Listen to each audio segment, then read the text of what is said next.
to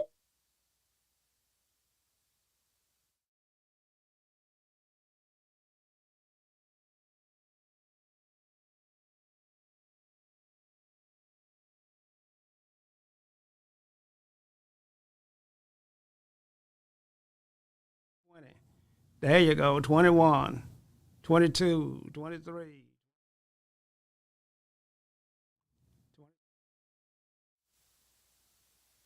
9, 30, 31, 32, 33, 34, 35, 36, 37, 38, 39, 40.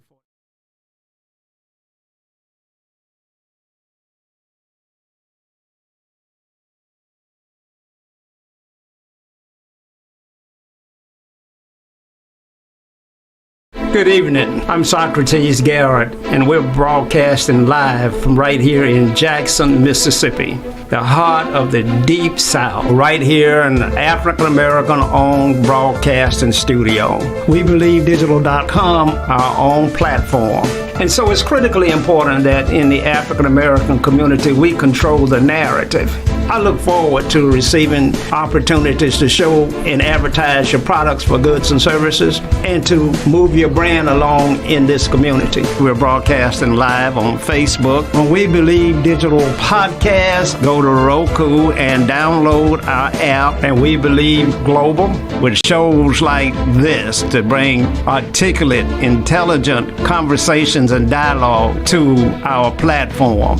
So I'm here to continue sounding the alarm. This is how the South is going to rise again.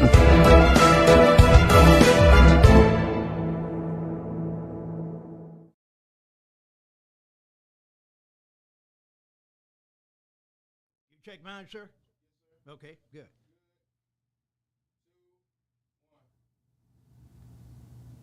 Welcome. .com. We're broadcasting live right here in Jackson, Mississippi, in our very own African-American-owned broadcast studio. We're being seen all over the world in over 139 countries. You can find us on YouTube, on Facebook, on Roku TV, and our very own platform, WeBelieveDigital.com. When you go to Roku TV and download the We Believe Digital app, you'll find that it sits right there next to Showtime and Netflix. That's right, a little old African-American-owned studio in the main highway, right there with the big boys. And one day we hope to be as successful as they have been, because I'm sure their beginning wasn't quite as modest and humble as the one that we have, but we're trying. And with your help, we'll take this thing to the next level. I want you to go to WeBelieveDigital.com and hit the share button, hit the donate button, because we need your financial support.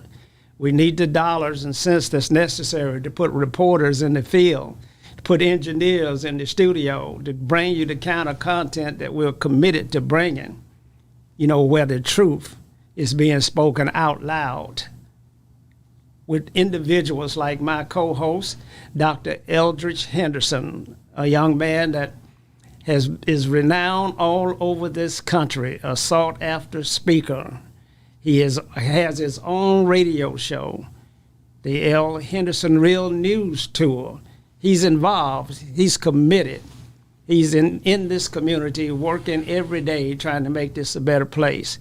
Now, Dr. Henderson, it's always good to see you, and welcome to the studio. Yeah, thank you, Mr. Socrates. I'm always pleased to be here. I always like to talk to a man that knows a lot about economic development and one that has experienced failure and success in the early days, but now is nothing but success. Right. That's what I like. And I told you earlier that, I'm much like Michael Jordan. I never lost a game. I just ran out of time. That's right. And that's a good way to look at it. That's a good way to look at it. Any business person that is successful today has experienced some real traumatic events and failures in their lifetime.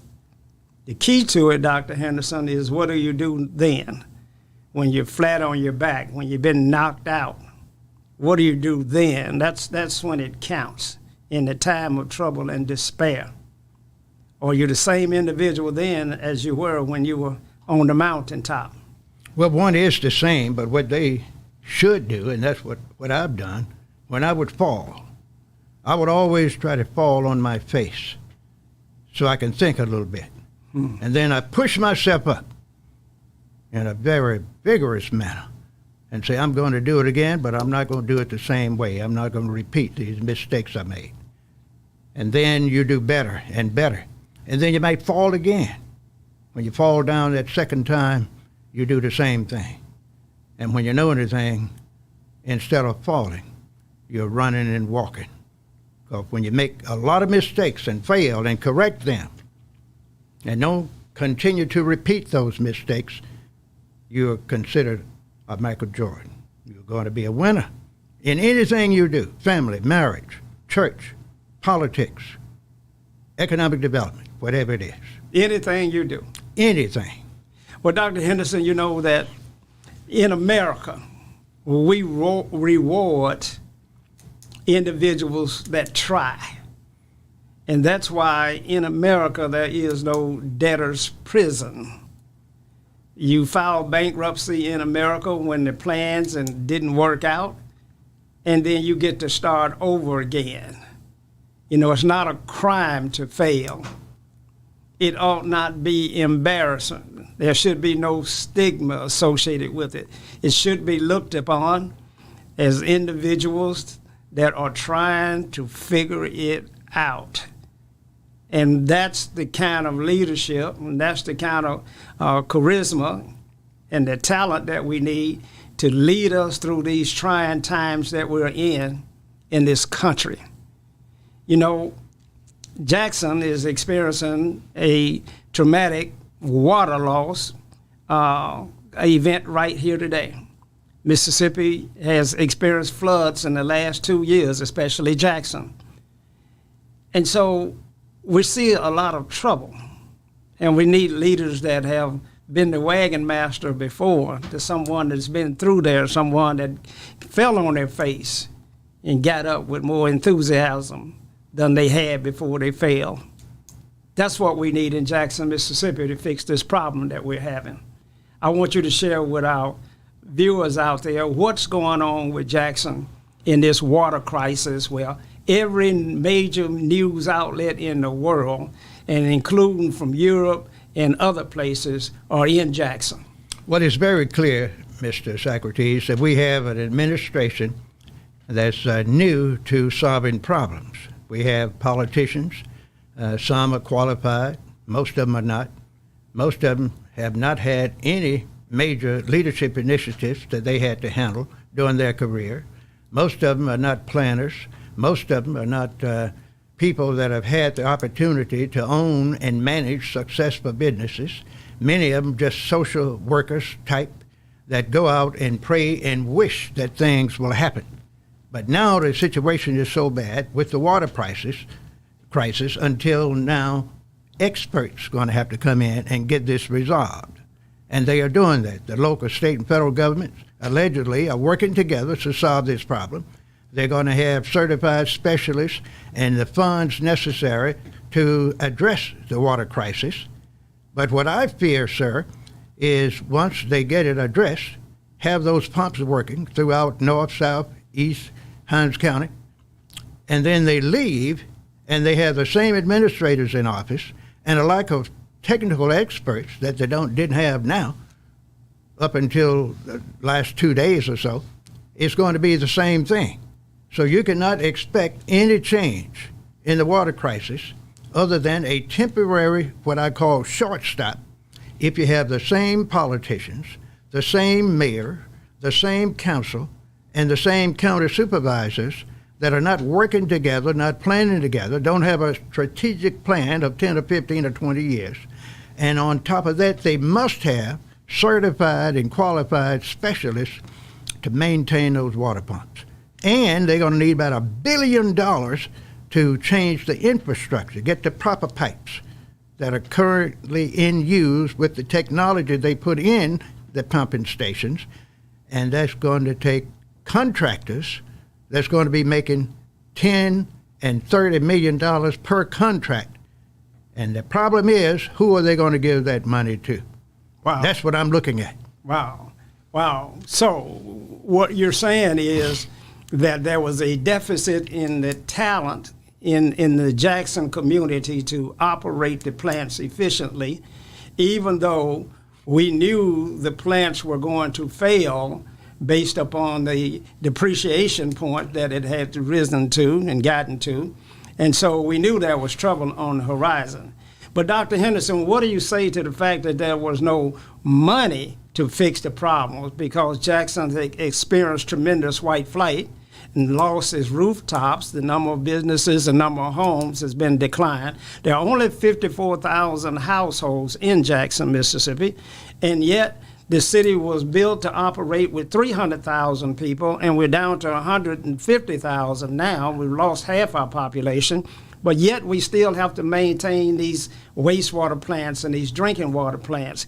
So what do you say to the fact that revenue shortfalls created this problem? Well, that is one of the real facts. But now you just can't have a system for your community.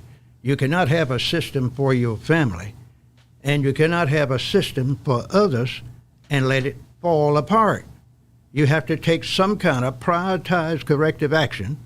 If you have funds and not enough funds to solve that problem, you have to look at what you have and change some of your line items, your budgetary line items, and put the money in the most prioritized areas where you're going to help most of the people. And that's what they didn't do in this city.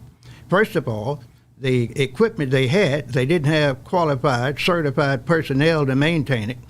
My research shows you have to have someone that's a specialist at the water pumping station 24 hours a day, 7 days a week.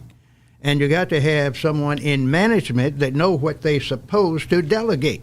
So if you have a manager that doesn't know what he or she is doing, and they are just going to do their 8 hours and go home.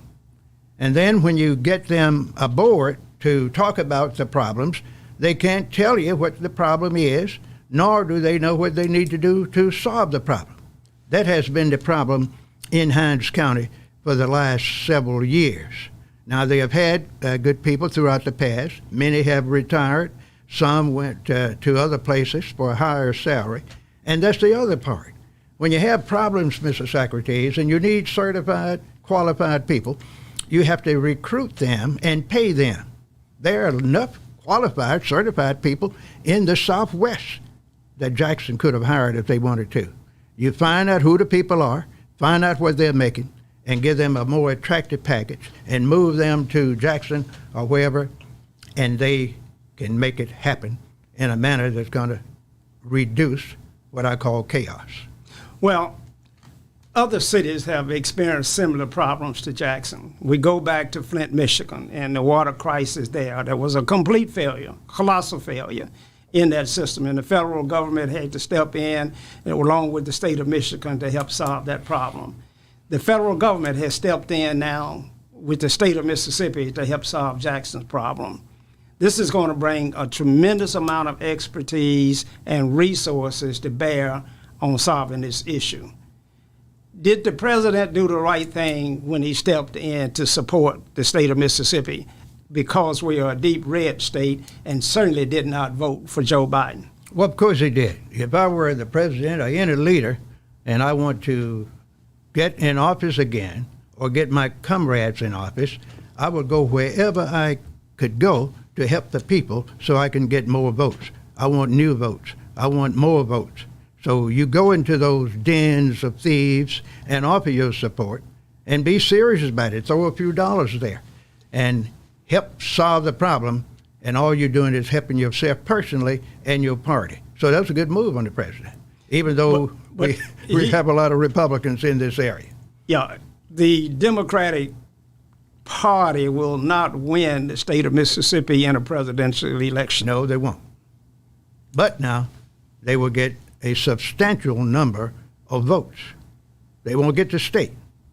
But now when you add them all together, you can win in many cases. Now, they definitely won't get the electoral vote, But sometimes when you get those popular votes to a great degree, you can have enough maneuver and wiggle room to get yourself in a majority where you can win a presidential election. You bring up an issue of popular vote and electoral college votes and things of that nature. It seems to me there was a big debate about who actually elects the president of the United States of America. Well, I'm going to tell you right quickly, we have done the research. Most people don't believe it, Mr. Socrates. Only 538 individuals in the 50 states elect the president. 538. Say that again, Dr. 538 individuals elect the president of the United States. That's the Electoral College, and that consists of the members in the House and the Senate. Each state will send as many delegates, we call them electors, to the Washington to vote for the president. If you have six representatives and 2 senators, you have 8 electors. They are selected by the Republican or Democratic Party or whatever the major party is in that city, and it's usually the friends of the current senators and the governor in those states, and the big money boys that finance the governor and the senators and the mayors in those big cities. And they give those guys and a few ladies marching orders to vote for the president. And that's what you do. 538 people. That's right. Elect the president of the United States.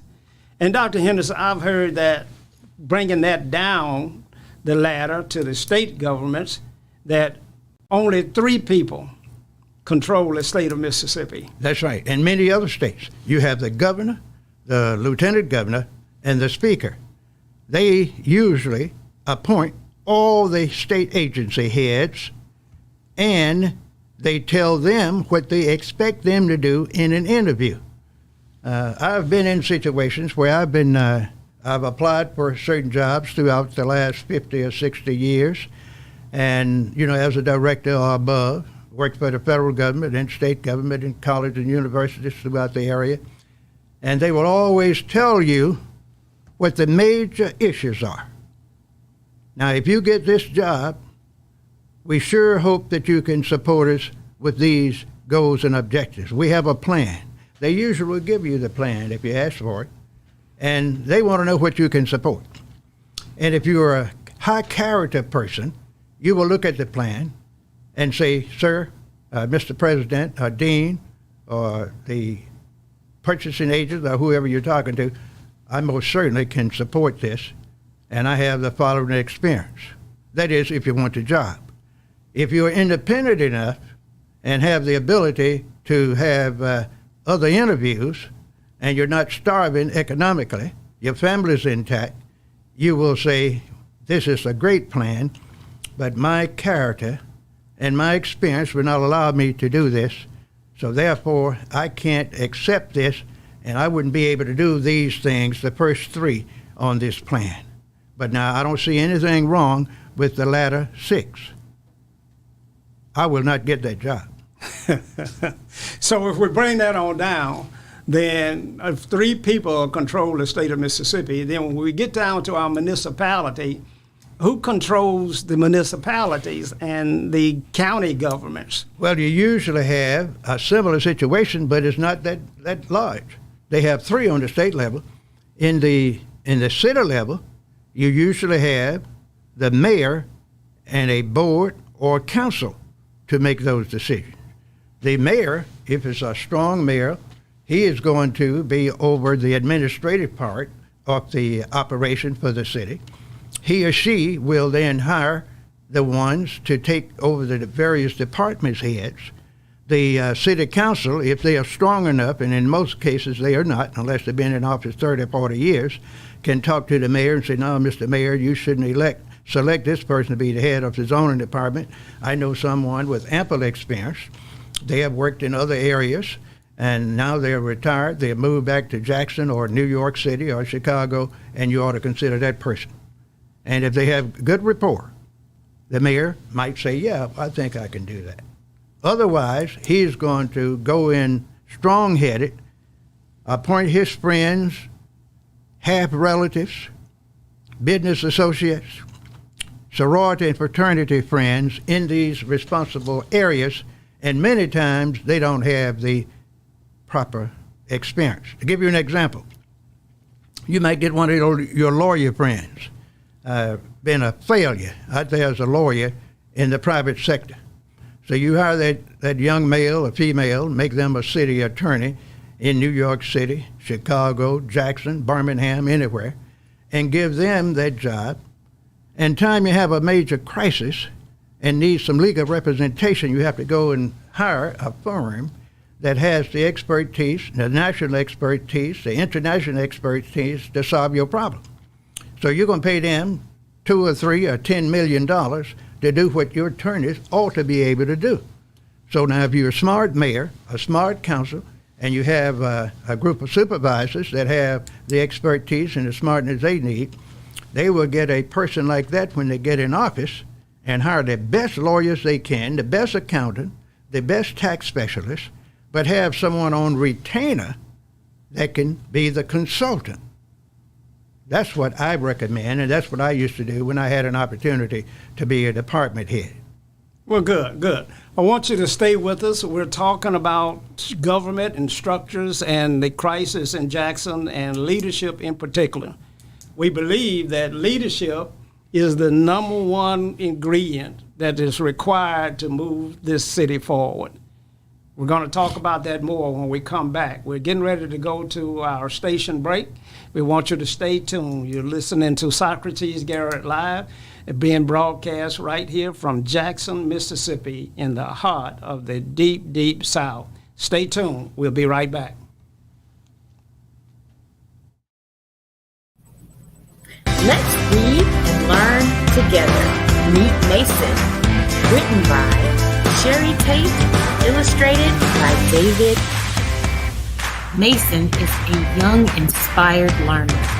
Walk with him as he uses his 5 senses to explore the world around him. Your young one can learn to identify shapes, numbers, letters, and more with Meet Mason. Available now on Amazon.com.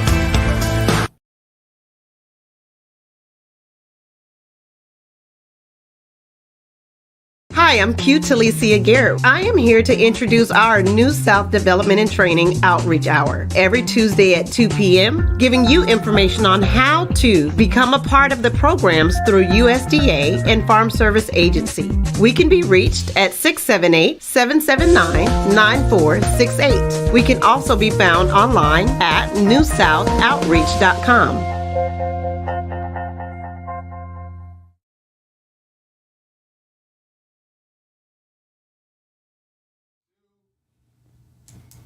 Welcome. We're back. This is Socrates Garrett Live. We're broadcasting right here from Jackson, Mississippi, in an African-American-owned broadcast studio. You know, the goal is to have input on the narrative. Maybe we can't control the narrative, as so many others attempt to do, but we certainly got to have input on the narrative. There's so many things being said and so many rumors being spread. You know, it's vicious out here in the world of capitalism, where it's buyers beware and the survival of the fittest and the strong will always win. And we live in a society where we naturally are pitted against one another to survive and grow. And so we're taught that instinctively. And so if you're in an airplane crash and only 2 survivors there, and it's just you and your buddy, and you're in the 10th day without no food, you're then going to turn and start to look at your buddy. Because you're going to have to survive. God put in man, the number one drive that God put in man was the desire to survive against all odds, against any cause. The number 2 drive is to reappropriate, to increase your numbers. And so those are the 2 things that drive men most. Then you get into Maslow's hierarchy, needs of food, shelter, and water, and those things are down the list. But survival is the number one thing that we have to do. Now, the African American community has been under siege and it has been misrepresented and underrepresented for the last 200 years. And so our conditions here have threatened our very survival. Now, my co-host has always said that the African American community is losing ground fast. And he gives us only 8 years to turn this around, or we will be totally irrelevant. Dr. Henderson, tell us a little bit about the status of African Americans in this country. Well, I hate to tell you, Mr. Socrates, because I've been talking about this for the last 10 years, and now we only have 8 years left for black people to redeem themselves in America as a person of influence. During the last few years, the black people have fallen in the economic, political, and social pecking order to number 7. They used to be number 2. When the white folks wanted something to happen in America, they would call some of the so-called black leaders that they appointed themselves over the leaders like the president of the Urban League, executive director of the NAACP, and many other groups, some of the big leaders in the sororities and fraternities, a few of the big leaders that have black businesses. And some will say, well, Doc, you're talking about people that are independent. No, those people are not really independent because they have gotten many of their resources to help them with their businesses from white banks, white funding agencies, and so forth. And anytime you get money as an organization or a business from someone, if it's over a certain amount of money, you can't spend that money the way you want to spend it. You cannot address certain issues publicly if it's in counter to what they stand for. I mean, the people that gave you the money. So therefore, when they have a problem, they call on you. Now they don't have to call on black folks anymore. They have to call on the Arabs, the Hispanics, the LGBT community, the what I call the Asians. They are popping up now in influential positions. You see more and more of them now starting businesses. You see more and more of those same groups that I just mentioned on radio and television, which shows they are making movies now. They're getting positions as producers and writers on comedy teams that they didn't work on before in just the last few years. So every time a so-called other minority, other than black, get a job, they are usually getting that job that the black had 5, 10, or 15 years ago. So we are gradually going down the line. Therefore, they are really saying now that we know black folks, you are an outcast. You are a member of a permanent underclass. Your numbers now and your influence is going to be descended to the bottom. And that's why we are number 7 in the pecking order, not only in the South, not only in America, but worldwide. No one in the world, in government, in major business, have any respect for the black man. In Africa, where they have 99% of the population, but 99% of the Europeans manage 99% of the production, distribution, and exchange in Africa. And that's the richest nation in the world. I believe there are about 54 different nations, I believe, in Africa. They all have their own presidents. They call them other things. But they're supposed to be the leaders and the planners for Africa. And those guys have been propped up by the French, the British, the Spanish, and the Arab Republic leaders, and the Chinese. And they are controlling Africa and gradually getting more and more land, more and more political power by giving the current leaders money to help them address their failing structures. So therefore, in a few years, the Africans are going to lose most of the little power they think they have now. Anytime they go against the Europeans or the Chinese or the Russians, they're going to have a coup and they'll be out of office within 30 days or less. They're going to kill them. Now, I'm just going to use the word that they're going to use. They said we're going to get rid of those people. Now, Doc. Yes, sir. That's pretty strong language. Of course it's strong. It's pretty strong language. Now, there's got to be some way that African American business people and African American leaders can pursue a quality of life that requires them to do business with the establishment without losing their identity or becoming enslaved and trapped to the establishment. There's got to be a way for that to happen, because if there is not a way for that to happen, it relegates one to say, well, I don't think I should even try and participate in this democracy, in this capitalism system that we have here.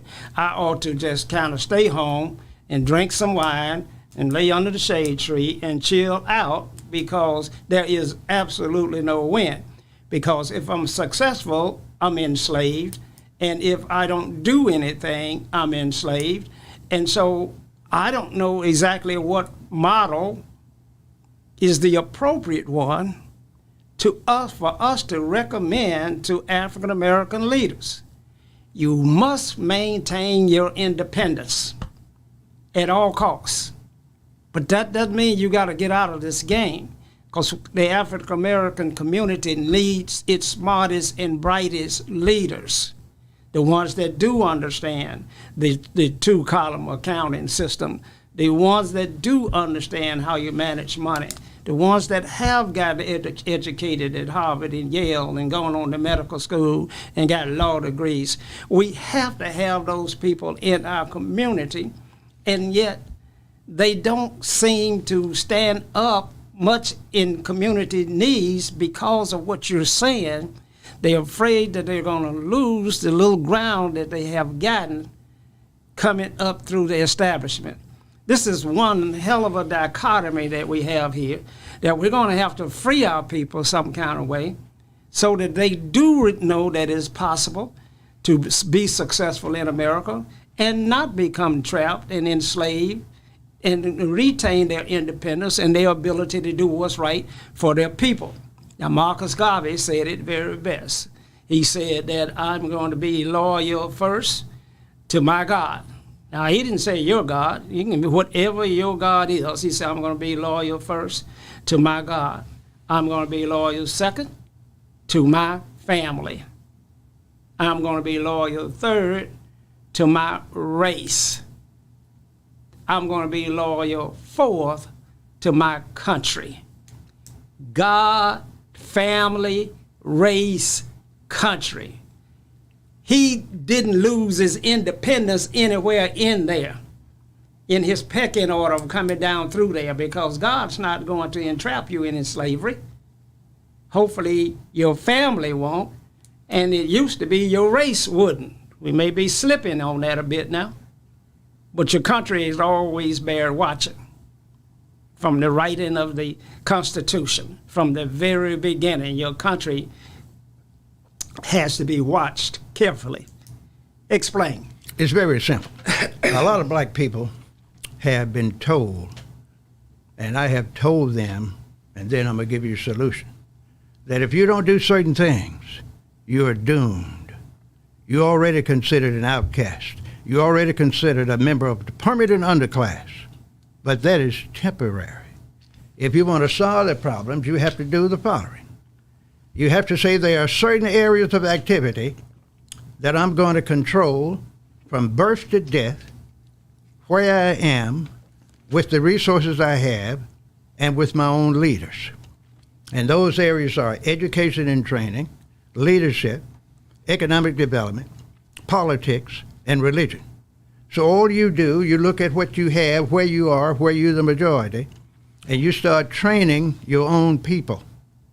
You start pooling your resources economically. You start building your community, one house or one business at a time. But you have to have a plan to do this that's been sanctioned by the church, the community organizations, and the business leaders. So there are certain businesses you're going to have to take over in order to change. Remember, you're where you are, you're in the majority, you already have the resources, but you have to have a plan, a prioritized corrective action plan, And I give the example that if you, in the church community, you, as the preacher or the deacon board, can go to your church building and look to the north, south, east, and west and say, here we are in this community. We're not going to leave and go to the suburbs.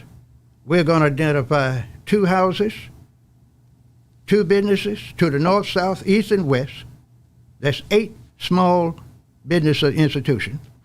We're going to rehab them, tear them down, or build them over. And we're going to put our businesses here. We're going to control certain things. We're going to have convenience stores, grocery stores, going to have salons. We're going to have a small credit union. We're going to have schools that's going to be supported by our church and private community leaders, because we're not going to depend on the public school system to train our children. And we're going to do a contract with the public schools in order to put our children in areas that we don't want to get into right now. We're going to get a contract where they can go and get in the science lab, play football or basketball. But we're going to offer tennis, soccer, and things like that in our own training institution, because the law has been passed now where you can get state money for public, private schools, parochial schools, or anything. Now, they're going to change that law if black people start doing that. And I've been telling people for some years, you don't have to go and boycott the people in your community that have grocery stores, convenience stores, banks, or whatever. Just don't service them. Create your own. And those people are going to disappear eventually. So, Doc, let's It's take just that simple. let's take that theory and deal with it for a moment. African American leaders have to be independent. Let's take the mayor of the city of Jackson, Mayor Chokwe Antar Lumumba. He appears to be a very independent person. The more independent that you are, it seems as if it draws attacks from friends and foes. You then become attacked by the establishment because they don't have the control that they want on you. And then you get attacked by the friends because you're not a part of their clique. And so you find yourself in a situation where it must be the loneliest position in the world. And so we go right down our leadership role and we see whether this independence is working or in fact have these individuals been compromised. A compromise is different than corrupt. Black people and your adversaries will always jump to the word corrupt. You corrupt, you're stealing, you're cheating. They will always go there. They go there so that they can elicit their friends or their enemies to take you out. Like the FBI, the CIA, the auditor's office, etc. So they use the term corrupt. But compromise doesn't seem to get much light shine on it. Would you say that the mayor of Jackson is independent or is he compromised? Well, at this point, I don't think he's independent, and he is not as compromised as he's going to be. Now, the mayor of Jackson, Mississippi is very sharp. He's highly educated, but he doesn't have any municipal experience other than a few months or a few years. His job has always been in the legal profession. Nothing wrong with that. He doesn't have good rapport with the state leaders. He doesn't have good rapport, according to the information I read, with the federal leaders. The state leaders are Republicans. The federal leaders, up until a few months ago, were Republicans. And from what I've been reading, the mayor does not have good relationships with those folks. Well, let me ask you a question about that. Yes. Because to have good relationships with those folks requires compromise. When you are identified as the man or woman of the year by the establishment, it appears that you have been compromised. So you can't have it both ways. You can't say that I'm an independent leader capable of doing what's best for my people, for my God, my race, my family, my country. You can't have those principles if, in fact, you're up there begging hand and foot from your adversaries who are going to tell you the conditions upon which they're going to help you. Well, the problem is, Mr. Socrates, is that you can get around those things. There are mayors that can get along with the opposite party. Now, we have a great mayor in Mississippi, a stone's throw from Jackson, called Mayor Flaggs in Vicksburg. He is a black mayor, very progressive. He can go to the state capitol. He can go to Washington and get most of the things he wants because he is not hollering and squalling saying, I'm a Democrat. He's not saying I'm a Republican. He is saying he is an independent and that he is what I call neutral. My job is to take care of this city. I'm going to do what it takes to keep our finances together. We're going to have a good infrastructure, and I'm going to get with the people with the money, whether I like them or not, and I'm going to put something in writing called a proposal so they can see what I want and what I need, and I'm going to ask them to support me. And that's exactly what he does. And that's what the superintendent ought to be doing in Jackson, Mississippi, and other areas where the schools are falling. Right in Clinton, Mississippi, in Hinds County, they have an excellent public school system, high rating. They have several on the coast, some up in South Haven, North Mississippi. And all the superintendents in the failing school district ought to just go and call their superintendents that are winning, that have A schools and A-plus schools and so forth, that have lack of money, but they know how to stretch it and move it around to make themselves successful, and follow their model. So any black mayor that's not doing anything or don't like the other in the other parties need to go and talk to Mayor Flagg, George Flagg in Vicksburg, and use his model. Go and talk to the Clinton superintendent. Talk to the superintendent of South Haven and some of the schools on the coast. That's what the JPS superintendent and board need to do. If they don't want people to know they are not up to date on the latest strategy, they can have private meetings and meet with those folks. And if they don't know how to put their plans together, how to pull up their enrollment, how to recruit the best students or whatever, they look at what they are doing. There's nothing wrong with duplicating success. Well, let me ask you a question about that. Yes, sir. When we had Kanye West and Jim Brown in the White House with President Trump, they were trying to get resources for their people, for their projects or whatever, but they were looked upon by the African American community as traitors. That's right. As individuals that had sold out, and that's a term that we hear all the time, that when you label your enemy as a sellout, then that means that you want to take him on and beat him politically and get him out of office. So George Flaggs, who is a good friend of mine and a great mayor over in Vicksburg, I don't know if he possesses the charisma enough to become mayor of a city the size of Jackson with the mindset of the African American population. And so it is a tightrope that you're asking a mayor to walk in order to try and move his city forward. And maybe you ought to be teaching that class. Maybe you ought to have a curriculum out there on how mayors go to D.C., go to the Republican-dominated legislatures and beg them for money, be seen with them on the podium, eating dinner with them, and maintain favor with the African-American community that is pro-Democrat and staunch anti-Republican. Maybe you ought to teach how do you do that. Well, we have a curriculum already set for that. I've been teaching this for some years now, but it has not been in the political arena. It's been in the education arena. See, the politics, education, and the church officials have the same problems. They need funding. They need resources. They need experts in various areas.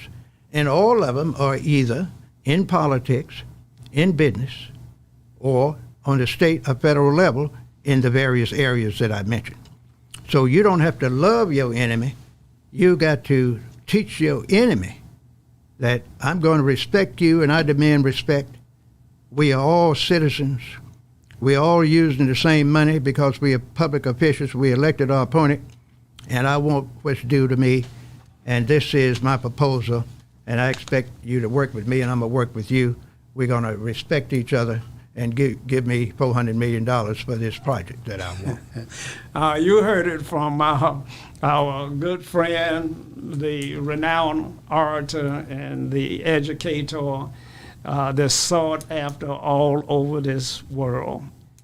He says that it can be done.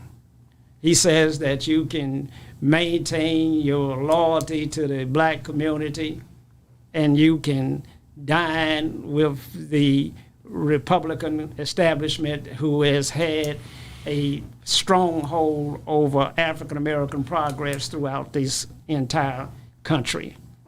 The many terrible deeds that were done in the African American community has to be set aside, and you now have to be able to walk into the office and come out with the resources necessary to move your small black towns forward. Many times, I think that our African American leadership gets a real bad deal. You know, being mayor in a poor city is a tough job. They tell me one of the worst jobs in the world is to preach the funeral of a worthless person. And being a mayor is a tough job in a small, broke city. I look at mayors, and there are 66 mayors. Last time I checked, in the state of Mississippi, there are 66 African American mayors in this state. And everywhere you find them, you find that their communities are in disrepair, that we're losing ground. Everywhere you see that in the urban cities all across this country. And so it cannot be the failure of African American leadership. There has to be something systemic that's happening here. There has to be that if you dry up the resources, I don't care who you are, you're going to fail. It's like a pro football team. If I don't give you any players, you are not going to win. So you take your bad news bears and you do the best you can with them, and you try to move to a position of triumph. Booker T. Washington said it best. He said that it is not the heights that you obtain, but the depths from which you came. And African Americans start from a real deep hole. And it's hard to pull themselves up. And when you find yourself being taken on friendly fire from those that look like you and those that live in your community, and taking on artillery from those that have been traditional adversaries, it's got to be a lonely spot. It's got to be the most difficult place to be. And so I want to encourage African American mayors all across this country, African Americans council people, African American school superintendents, that you got tough jobs. And I know you got tough skin, but friendly fire is something that is absolutely crushing. In America, we tend to pile on. We see that you're down, if you're being hit from all sides, then we pile on. Very few come to your aid and stand by your side in times of disrepair. In hard times, you find yourself all alone. You got to do the best that you can.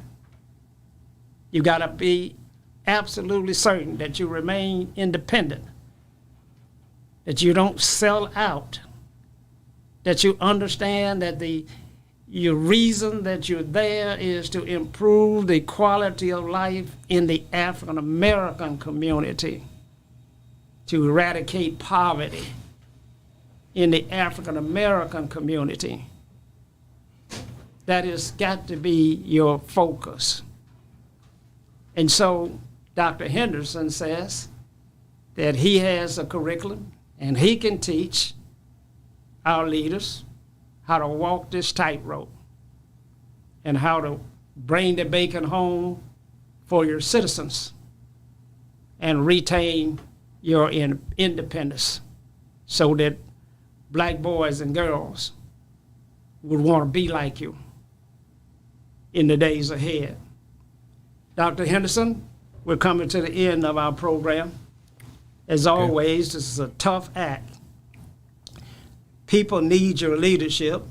You need to be teaching African American leaders, politicians especially, because we see that their credentials are not up to par for the task ahead. I'm going to give you the final words on what our folk need to do and how you could help them. Well, the first thing our folks need to do is register and vote. Registering and not voting is like committing suicide. Next thing people have to do, black folks specifically, got to stop falling in love and say, I'm going to die with the Democrats or the Republicans or the Libertarians. They're going to have to stop putting the party as their major focus and put issues as their major focus, economic issues, political issues, and getting with the people that are running for various offices, since they don't have enough majority to win an outright position in certain areas. And you give your support and resources to those people that's going to give you 2 of those 5 things you want as a black community. And then you train your people so in a few years they can be in those positions. You can't get everything you want initially, but if you propose and have a corrective action plan that's prioritized, you can work with anyone that will give you part of what you want. And you build your base, pool your resources, pool your funds, build where you are with what you have with your own leaders, and continue to train them, sir. And I guarantee you, you'll be like Hannibal. Sometimes you have to go across the mountain. You don't go around the road that's already set by the enemy and surprise them. And then you start whipping them, and they will give you respect. That's what Hannibal did when the Romans thought that those black folks in Carthage and other areas, they are infidels. We're going to take their land. We're going to rape their women. We're going to kill them like cats and dogs. And Hannibal, a black general, says, we can't take this any longer. We're going to invade them.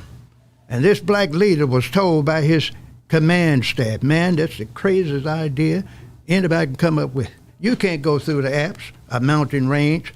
And he went across the Alps during the wintertime.